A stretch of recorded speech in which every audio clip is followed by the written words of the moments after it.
Look at Albuquerque's sustained winds, really ramping up midday, and this is the 30 sustained line. We're above that for a chunk of the afternoon and into the dinner hour with potential wind gusts to 55 today. You can see Albuquerque, much of eastern New Mexico set to go under wind advisories noon to 9 today for southwesterly winds 25, 35 gusts 55. Northeast Arizona, west central New Mexico goes under high wind warnings this afternoon and evening, and those high wind warnings spread into central and eastern New Mexico tonight and during the day on Tuesday. So tomorrow's winds probably even stronger than today for a lot of us. And here's our red flag warnings for this Monday from 9 until 9. Widespread dangerous fire weather concerns. And for tomorrow, it's still going to be central and southern and eastern New Mexico with the red flag warning. So back-to-back extreme fire weather dangerous days. 48-hour wind gusts. Let's just watch the map here.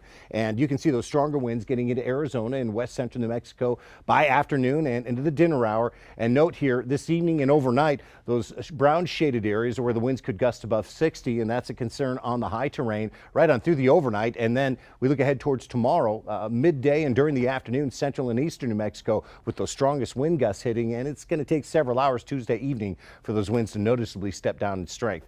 Today, yeah, weather impact day due to the strong winds, but it is going to be a warm one. 60 and 70 degree highs for most. Will be in the 80s around the southern and eastern edge of the state.